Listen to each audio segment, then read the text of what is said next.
519 new Terra years before the Great War, Queen Deorith sat in the royal garden under 3 crescent moons on a warm summer evening taking her tea. The second of 2 suns had just dropped below the western mountain line, and the sky dimmed to hues of pink and dark blues. Her chair was turned to face east, as she preferred, so to keep the asteroid belt ringing her world in view. She enjoyed watching the blue, green, and red lightning flashes that danced around the stones in the darkening night sky. Something is wrong, she thought, as there was something different in the pattern of the dancing lights. With a hand that shook slightly with advancing age, she took a firm hold of a small, fist-sized white crystal. The world around her changed as the seer's stone gave her a vision of the future.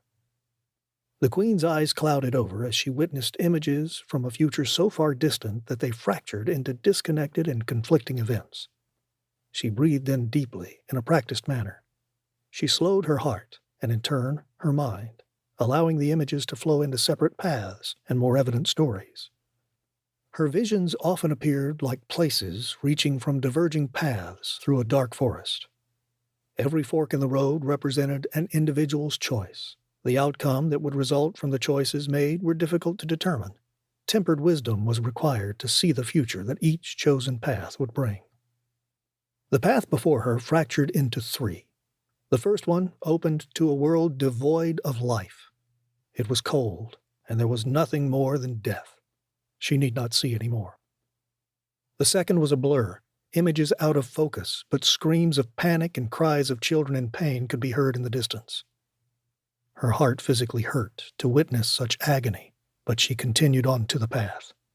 Sorrow filled her as she came to understand what she was seeing. She turned back and returned to the point at which the path had fractured, and then ventured down the third path. Her legs became heavy, and the path too dark to see. In the distance there was a very faint light. She tried to walk further, but somehow she could not. There was no way to tell what kind of future the third path led to, or whose choice would bring it into being.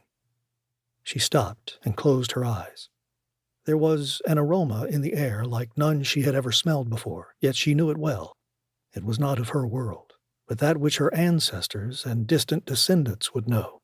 "Miracagale," she whispered to herself as she identified the flower from which the honey-sweet scent originated. It did not tell her anything about the third path other than some life would have a chance. The path faded away, and her real world came back into view, the night sky alive with pinlights from the heavens and the 3 crescent moons rising in the air. The small round stone table where she took her evening tea in the garden had a stack of parchment paper, an ink bottle, and a quill on the right side next to her stone. She never knew when the inspiration to use the prophet's stone would come, so she had a set of writing instruments kept in each room in the castle and brought to her whenever she was outside. Taking the quill, she opened the ink and dipped the feather into the black liquid.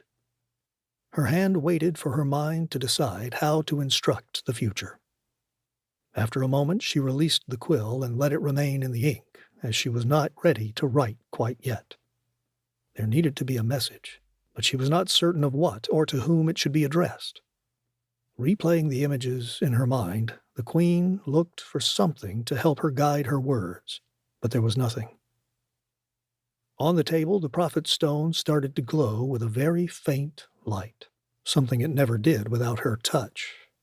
Reaching out to it, she took it into the palm of her hand.